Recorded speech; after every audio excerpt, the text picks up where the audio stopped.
Hello, I'm Gracie, And I'm Callum. and we are the Dead Siblings Society. And we've both experienced grief at different points in our lives, and we wanted to do a podcast about it.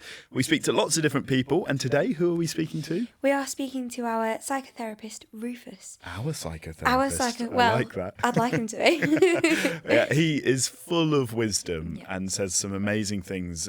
We speak about topics from memory loss to creating new memories and just general how to deal with grief. Yeah, right before he went paddleboarding.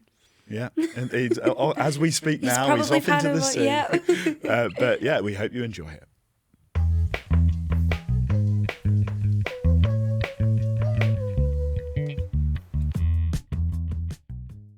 So, on today's podcast, we are joined by our psychotherapist, Rufus.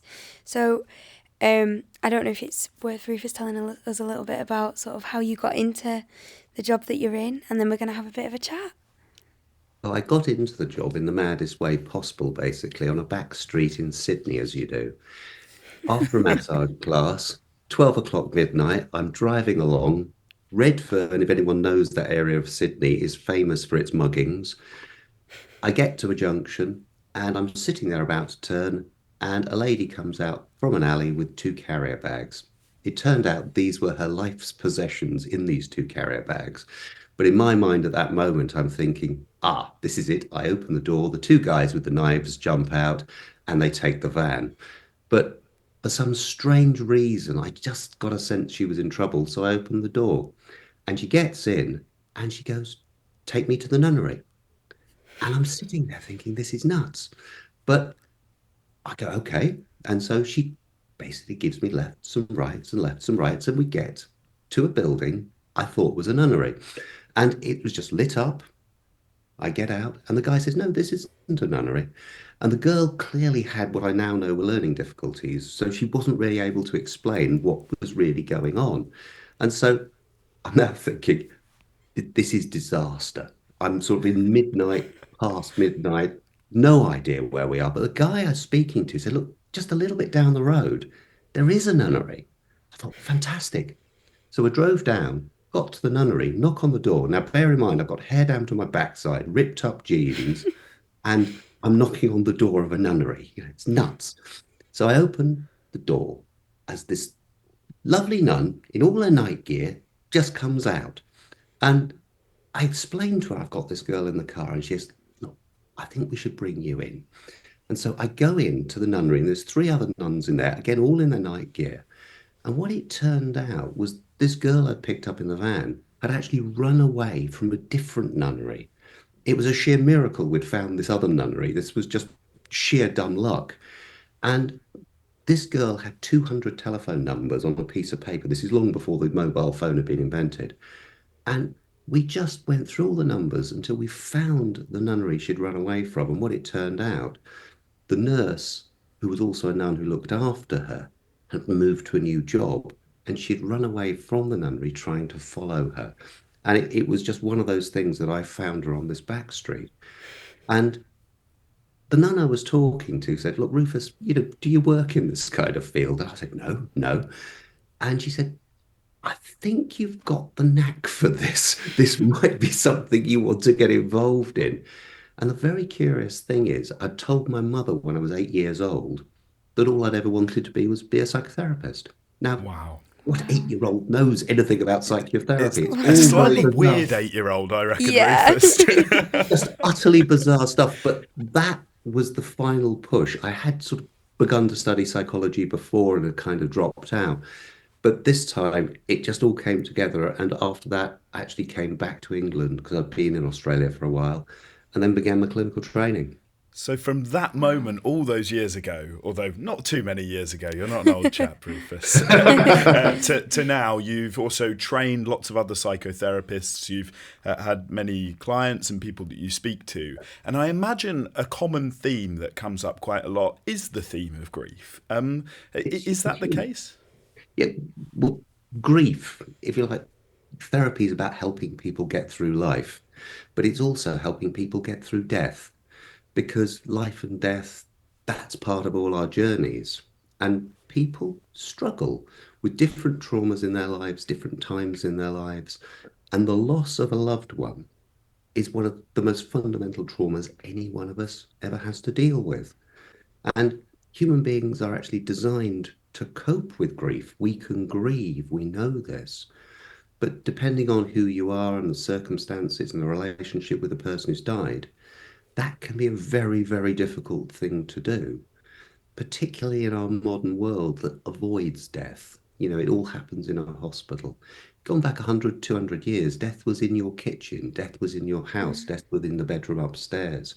You were brought up with it, it was part of life. Now we live in this wonderful sort of health culture, youth culture, everything's forever, nothing goes wrong. And people aren't very well prepared to cope with some of the normal trauma of living and dying.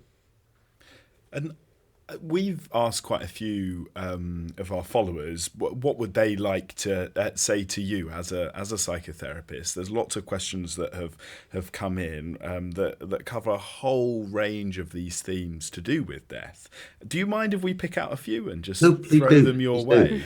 And perhaps we can expand upon some of them as well. But one of the topics that is survivor's guilt. I don't know, Gracie, if you've ever felt this. Oh, massively. All the time. Really? Yeah. Well, I definitely felt this when my brother died a little bit, kind of feeling like he was the better brother, you know. Yeah. He actually was. He just generally was. He was much more intelligent, you know, much nicer, less annoying. He had it all going for him.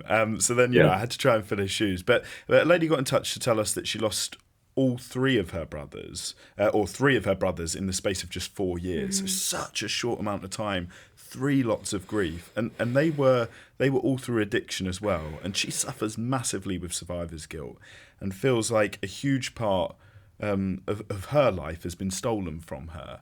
That's kind of really... It's kind of a really tough thing to hear, that, isn't it? Yeah. You think just losing one person in your life is tough. Times that by 3, how difficult that must be. How do you work with people with survivor's guilt? Well, the first thing you've got to do is explain why you get survivor's guilt, because it can seem bonkers, can't it? You know, you've not done anything wrong. It's like, Gracie, logically, you know you didn't do anything wrong. Would that be fair? Yeah. You know that, but you don't feel that way, do you? Not And at the all. way to understand this is very simple. Mother Nature is a bitch. That's the start point for understanding survivor's guilt. Because the way it works, we are designed as a human being to survive. We're a little survival machine. And every single one of the emotions we have help us to survive. Now, the obvious one, start with fear. You know, tigers charging towards you. If you sit there and go, oh, look, a tiger is charging towards me, that's not going to help. You know, to have a massive hit of fear to help you fight for your life or run for your life, you can understand fear as a powerful survival tool. What people don't realize is all the other emotions are different types of survival tool. And if you look at guilt, bearing in mind, Mother Nature is a bitch, the way we are wired is to basically look after the tribe. Mother Nature, if you like, has wired us to care about the other people in the tribe because it's all about tribal survival. It's about not just the survival of the individual, it's the survival of the wider group. And so if somebody goes overboard, we can feel guilt to motivate us to try harder to look after everybody. And Wow. so part of the guilt reaction is not because you've done anything wrong. It's just because you're wired to react with a guilt type emotion when one of the tribe goes overboard or is in danger. It motivates you to then look after the others even more. Does that make a little sense? Yeah. Wow. Makes total Yeah, sense. it But I does. guess that also brings up a lot of issues, doesn't it? Yeah. So, you know, that feeling guilt, you feel like you need to do better. But as we've said, Gracie, and for me as well, we did nothing wrong. No. And then that kind of guilt, then, yeah, it just kind of festers and then makes you feel like you're the problem. It is. And this is where very often in sort of the work I would do with people, you've got to explain the basic guilt mechanism to start with. Now, there can also be genuinely people have done things they felt that, I could have done more, I could have done this, I could have done that. And those sort of things, to look at those things and help someone with that is important. But it's this irony. You can feel guilty without having done anything wrong. And that is a critical piece to understand, because one of the reasons people don't seek help is they feel guilty, they feel bad, they feel that they've done this terrible thing. So instead of talking to people about how they feel, they avoid others, they keep it all inside, they don't talk to about it because they feel like they're a bad person.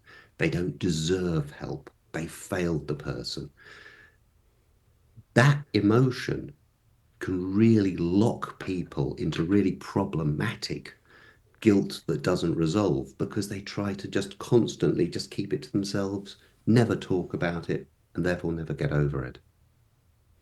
Wow. I felt like I needed to hear that. Do you feel better now? Yeah, I do. I do. And I hope the person that kind of wrote that question in as well. Like, what would you say to that person? What can they do? What those active changes or active things that they can do, or perhaps the people around them can do to make them feel better? Well, the nub of it is a loss, a death, is psychological trauma. And understanding grief mechanisms, if you understand them in the context of trauma and how the brain reacts to trauma, it's the knowledge we have today about the brain and how it can cope with traumatic events is remarkable. And grief therapy, if you want to call that, is a form of trauma processing. Now, the brain has evolved through the millennia in environments where everything's tried to eat us and kill us in all sorts of spectacular ways. We are designed to deal with trauma. We have evolved to deal with trauma. And the simple nub of coping with trauma, if you can face the horrible experience, feel the different emotions that you have had triggered off by the horrible experience, your brain will kind of file and digest the horrible experience. Face it, feel it, file it. That's the basic mantra. And that simple thing, face it, feel it, file it, can give you a really good little guide map to help you through traumatic experiences of all sorts. But with grief, if you think about doing this program, how much has it helped both of you just to talk about your experiences here together? Yeah, so much. Yeah, I think I certainly, and not just this program, but just spending time in Gracie's company, I think. It's just because I'm marvellous. Yeah. Exactly. But yeah, just actually, like, Yeah, you yeah. know, people that get you. And it's not just grief, is it? You know, when you're like, you're just chatting to someone who, I was about to say, supports the same football team as you. I don't support any football team, really. But it's someone who just gets you or understands it, or there's a connection. It's having such a really massive help, thing in don't they? common, Just I think, isn't it? talking. It was just this whole, when you're talking to someone, sharing experiences, what you're doing is facing and feeling and filing. And if it's someone that you trust enough, you won't just describe the facts of what happened. You'll describe how you feel about what happened. And you've got to talk about both. Otherwise, you can give a police report style of what happened, but that will not help you grieve properly. It'll help a bit, but you've got to be able to do the feel it bit, face it, feel it. Then the brain can kind of come to terms with and file and digest the experience. We should get some merch now, shouldn't we? Face it, feel it, file it. Have you got that for sale on your website? It's funny you say this because I finally sort of ended my sort of lecturing career actually quite recently. And it's really one of my colleagues got 3 glasses made for me, engraved with "Face It, Feel It, File That's It." brilliant. Which one are you going to smash first? Exactly. That's Rather so lovely. fabulous. No, when I was saying about, kind of us two having such a massive thing in common that feels, you feel very seen, don't you, when you speak to someone who understands that. We had someone who sent something in saying, sort of deciphering your role within the family when your parents are grieving and when, potentially if you've got other siblings, they're grieving too. I think that was something that I didn't really feel anyone else kind of felt until we met. And I think trying to figure out where your role is within the family when, in a way, feeling inferior to your parents' grief. I don't know if you felt that. I don't know if I ever felt inferior to their grief, but I certainly felt that sibling grief was overlooked often. Yeah. People would ask, how are your parents doing? Because parents should never have to bury their children, No. but in some cases they will have to.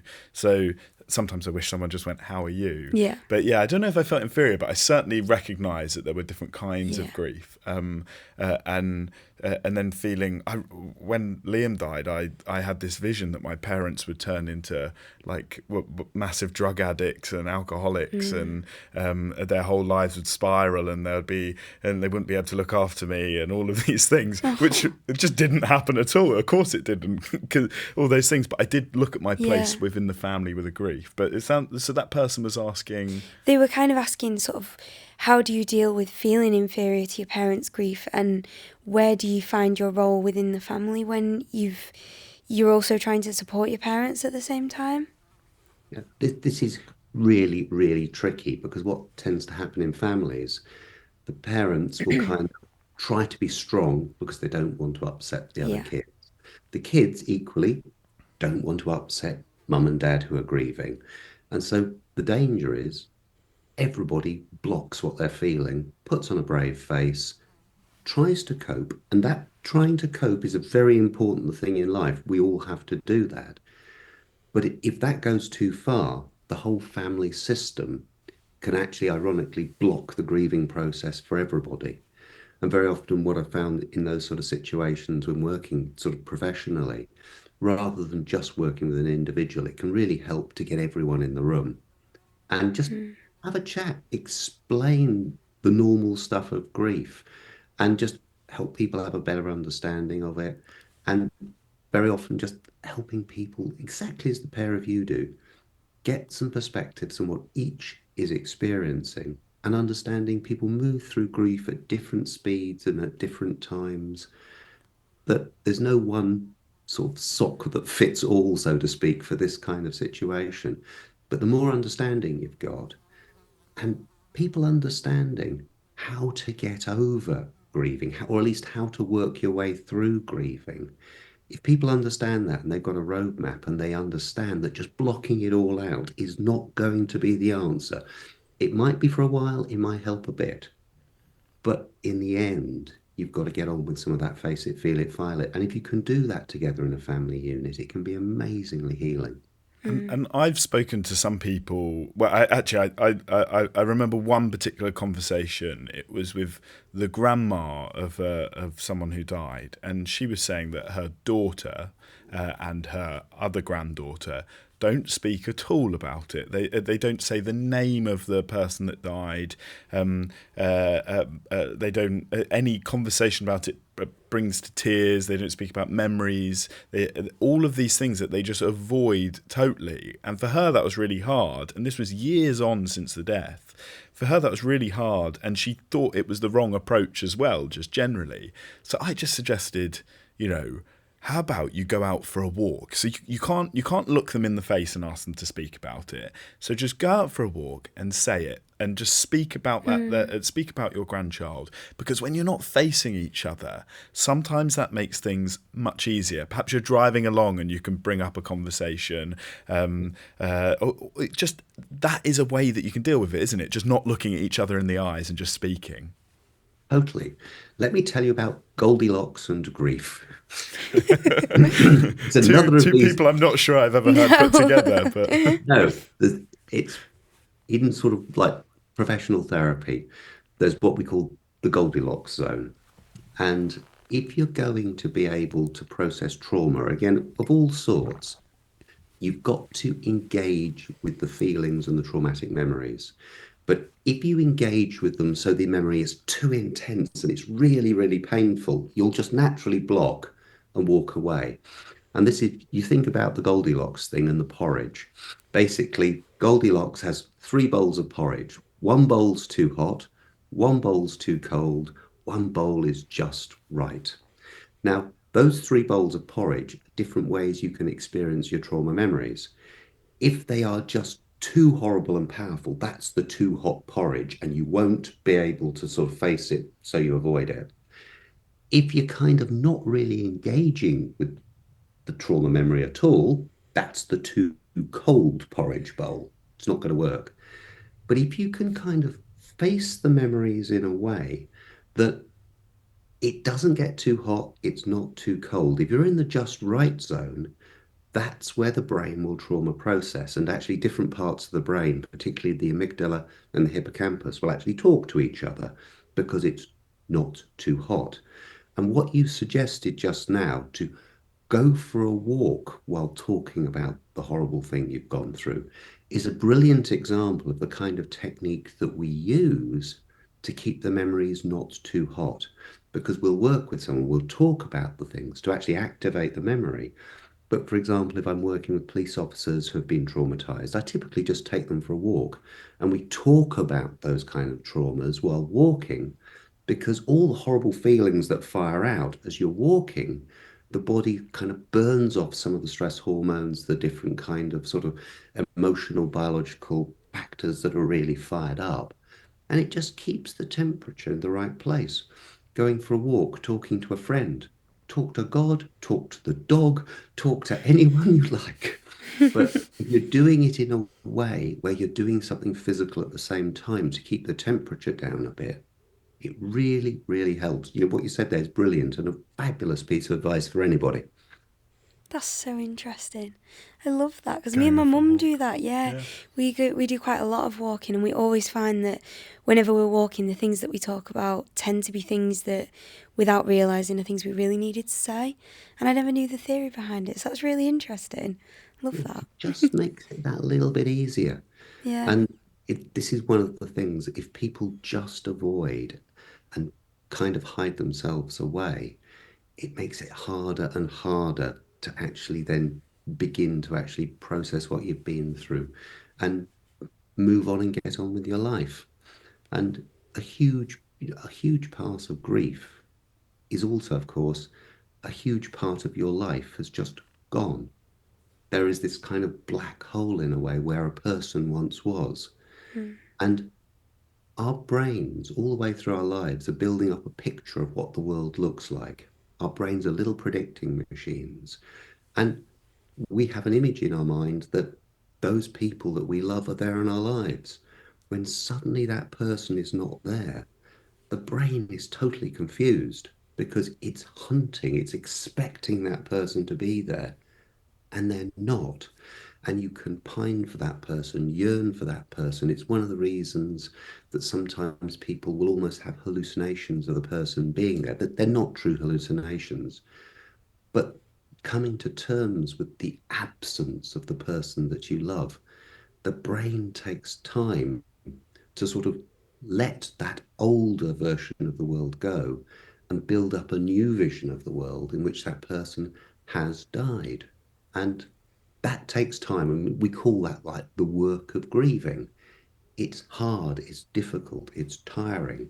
The brain has to do a lot to get through that kind of process. And that's why, we live in a world where somebody dies, you get a week off work, and you're almost expected to come back and everything's sorted. It just isn't that way. The brain doesn't work that way. Human beings don't work that way. It takes time, and it's not about forgetting the person. It's about remembering them in the right way. This is the crucial thing. It's through the process of grieving, of facing and feeling and filing. Filing's almost the wrong word here. It's learning to remember in the right way, because when you've actually gone through the kind of grieving process, you don't only remember the difficult bits, you can remember the good bits. You can remember the lovely memories, the things to celebrate, the mad, stupid things you did with that person, the crazy things they did. It's if you've got far enough in the processing, the pain is not so overwhelming, it settles, and then you can remember the whole journey of that person's life, not just the end of their life. Amazing. There you go. How I touching. feel like I really need to hear all this. It's our own therapy session. I know. It's one of the daft things. It's just we've got a reasonably decent understanding today of how some of this stuff works. And just sharing some of this knowledge, it can be tremendously helpful to people to understand what to do, what's going to make a difference, what will help. We've got the wisdom of thousands of years, longer than that, of people who have grieved and moved on with their lives. And we need to tap into that. We've got modern science to help us as well now, which is great. But the wisdom of these things is that grieving takes some time. Definitely. And it takes time, but we also touched upon kind of moving onwards, or actually moving forwards, perhaps is a better way of saying it. We got a message from Tom, whose wife Nicola died last year, and he said, how do you mark the anniversary of your loss? And I actually first want to ask you that, Gracie, because you've only very recently gone through your first set of anniversaries, haven't you? And it's not just the day, that anniversary, it's the days before, those really tough moments. But how did you mark it? How did you find that? Do you think that will change over time? Yeah, I think so. I think probably. The run up to it was really hard. Almost worse than the actual day. The day of her death. The day, yeah.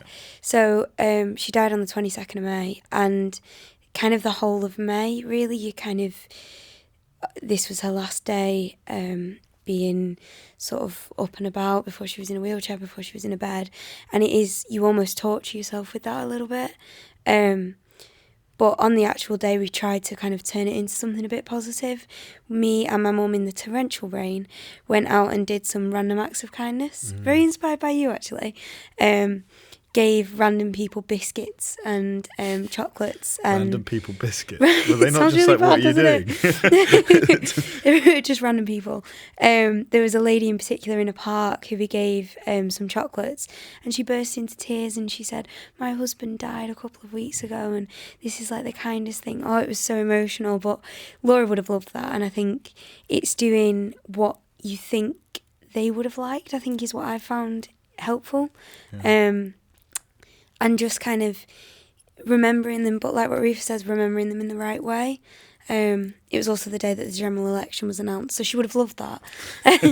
But no, just kind of, remembering them in the right way and trying to do what you think they would want you to be doing, I think. But I think you can also torture yourself with that, so being quite careful with that too. And what do you think about that, Rufus? Because actually, I'm sometimes slightly sceptical. I do exactly the same. Random acts of kindness, usually random acts of unhelpfulness, where I remember forcing this lady to take these flowers, and she was like, what the hell? Please. I don't want to take them. Who are you, strange man? But that helps me a lot, but I'm cautious that sometimes I heard a great phrase, we're human beings, not human doings. Sometimes we need to just be rather than do. These are suggestions of doing, which have really helped us because we're doers. I probably didn't do much being. Yeah. What would you say is a good way of kind of tackling those anniversaries and those moments?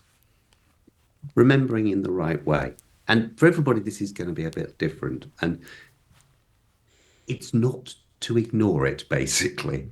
And if you can celebrate it in some way that works for you, and that might be looking through the photograph album, it might be lighting a candle, it might be cake. Cake is always good. Cake is always good.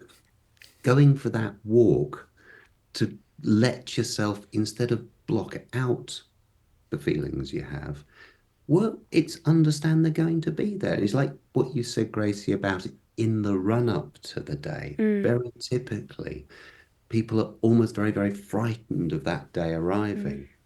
Instead of doing that, to go for the walks as those feelings come, to think about the person, write them a letter, talk to them. It's those very human things, so that instead of fearing the day, you understand it's going to be uncomfortable. It's going to potentially be sad or make you feel angry or guilty.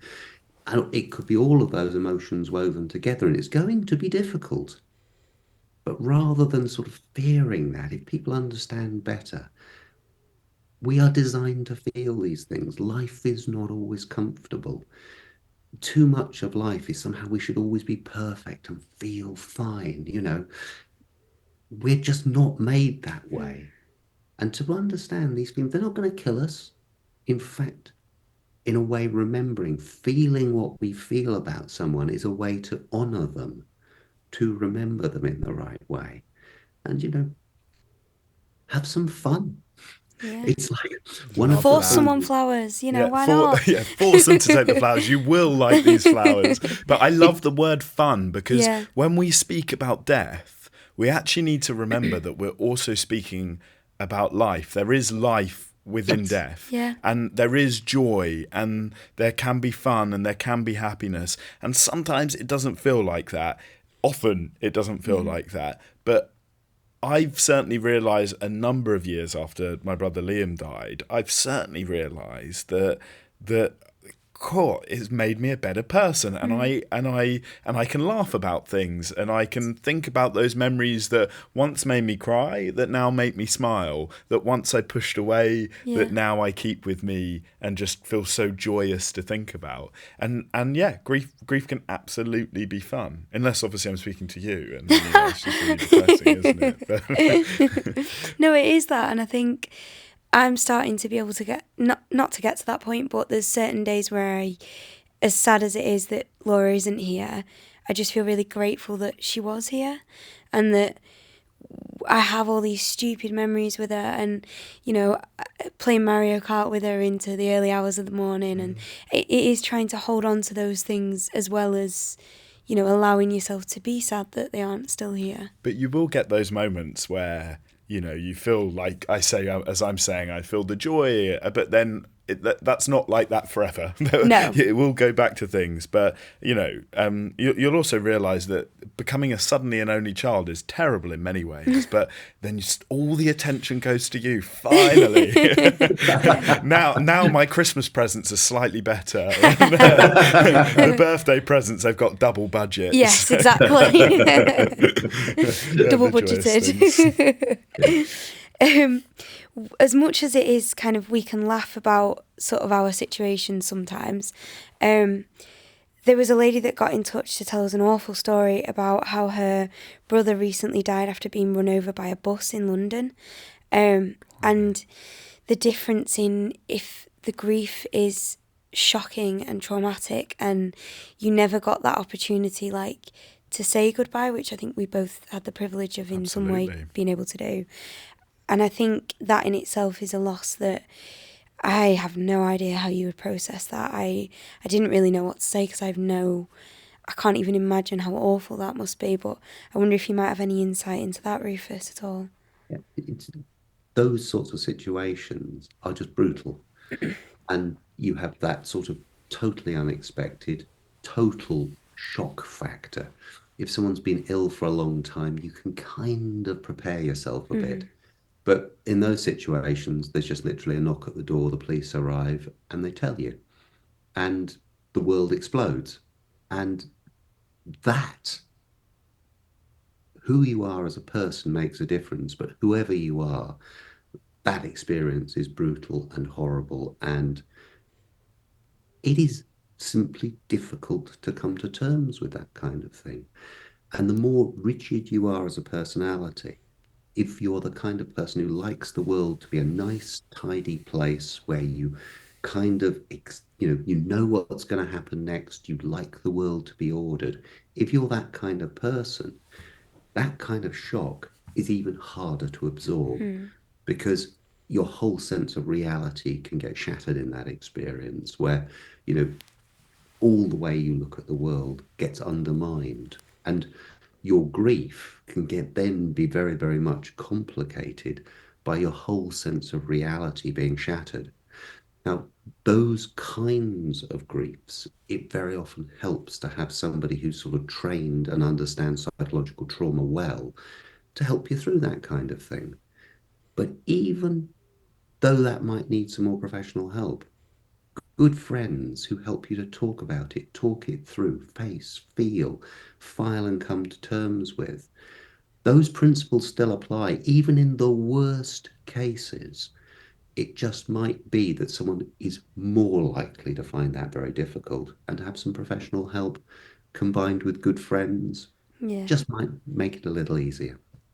I imagine that just must be so difficult to find a way to say goodbye without being Yeah. able to say goodbye. I, I, I don't even know where I would start. Uh, Maybe writing a letter, or Yeah, and I think it depends on how your last interaction with them was. That's something that I think is its own, if it wasn't necessarily a nice way to leave things, as we all do, sometimes you'd walk out the house mid-argument and you kind of think, oh, we'll sort that out later. And I think that must be it must be really difficult to not torture yourself with that. And it is just trying to be kind to yourself and process it gently in a way. and what would you say to that, Rufus? What would you say to someone who perhaps that last interaction hasn't always been the best, or to people, you know, many Generally. relationships are not always positive and always shining and always glowing, and that can bring a lot of problems with grief, can't it? Oh, hugely. And people very often get stuck in the moment of the loss. And that one moment, the person's died, they've had the row earlier that morning, they've gone out, had a car crash, whatever it is. That is the thing that then gets stuck in their head. And the kinds of things that we can do in therapy, and very often we use imagery techniques to help someone with this kind of thing. We would help them move in their memories to actually remember the positive interactions they've had with them. So you create a bigger context where that one interaction, that one row, doesn't become the thing that their attention is then locked onto. In a way, human beings have a superpower. We can move our attention.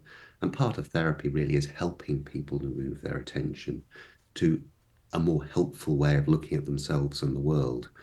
And to just sit down, get them to talk about the good times with that person, the great times, how they had good times together. And it's easier if it's a good relationship, it's easier to do that. If it's been a very difficult relationship, then the therapy may be also about sort of helping them come to terms with some of the difficulties in the relationship as well. But it's about moving the person from that one ghastly split second to seeing the life and the death as a greater whole. The thing I take from a lot of what you've said, and it almost feels like an obvious point, but it's not to a lot of people, and it wasn't to me for a while, is that actually speaking out is really the way forwards. Whether that's for a lot of people, they need the professional help, whether that's speaking out with friends, whether that's just speaking out about how you're feeling just generally. It's just not keeping these feelings bottled up inside, isn't it? I Absolutely. imagine that you get some people that are very open and willing to talk about Yeah, things. You get some people who are this is their last resort, and they've not told anyone anything, and then suddenly they absolutely. spend hours Yeah. crying at you. How can we just? It's easy to say just speak, but how can we do this? Get How a can we? podcast. That's what we No, did. what you do, this is the value of what you're doing. It's giving people permission to do this human thing. And again, part of the tricky thing is we're brought up to be sensible adults, and you've got to control your emotions. Most people that I see in a therapeutic session are rampant perfectionists who like to control things to an extent and don't like messy emotions going around all over the place. And it's very often creating a space where people actually feel okay to fall apart a little bit, to not be strong, super able, not be the one who's got to kind of hold it all together. Everybody needs to fall apart sometimes. Yeah. And it's a healthy thing, it's not an unhealthy thing. It's the path of healing in many ways, because it's in that falling apart you actually engage with what's really happened. And this is where good friends come in. If they can create a space and provide tissues and loads of cups of tea and coffee and some laughs and some humor, getting over trauma. Do you know the old grandfather clocks? with a big Oh, I pendulum. hate them. Why? They're like you. All I can hear is like, Oh, and they're then it's like, and it just lovely. suddenly I love badang them. badang. Every room I go into, I have to remove the clock. They just Oh, stress me you out. threw that out of my spare room. Yeah, You came and you went, I'm they sorry, I'm going to have to put this absolutely clock stress here. me out. Yeah. Sorry, yeah, go back to... God, No, this is my trigger. This Grandfather might clocks. help you with your clocks. If you imagine the pendulum, it sort of swings backwards and forwards in that very annoying way. Yeah. Now, if you imagine one side of where it swings is where all the pain and grief is, and the other side is where you completely avoid for England and you shut everything out of your mind. The reality of grief is exhausting, and it takes time to digest a loss. As long as the pendulum's swinging, where sometimes you go into where it feels horrid, and then you swing out and you avoid for England and eat lots of chocolate or whatever works for you, as long as the pendulum's swinging, you will actually face, feel, and file, and you will get through this, and you will then have the energy to start rebuilding a life. The problematic grief is when you just shut it out and block it. The pendulum, if you like, stuck in the avoiding position. And therapy, in a way, just pushes the pendulum so that it kind of moves Oh, and wow. to support that process. I like that. It's like, I've heard puddle jumping before I for like that. children, where children are great grievers in general. Like, they're 1 minute they're in the puddle, which is in a pit of despair, crying, very sad. The next minute they're out and everything seems fine, and you're just like, wait, how is that child grieving? Which can be quite difficult for some parents sometimes to see that. They're like, are they grieving? Are they not? But children are jumping in and jumping out. But I love the pendulum. Yeah. Maybe I am gonna seek Maybe out it'll a get over grandfather. your fear of clocks. Oh, dear. I like that as a metaphor. We had someone who I haven't personally experienced this. I don't know whether you have, but who got in touch to say about they've had memory loss within their grief. She said she didn't know whether it was a common thing, but she struggles to remember even important things since she lost her sibling. I mean, I'm assuming you repress a lot of things, and maybe that's, I don't know, that's my limited psychology A level, but... No.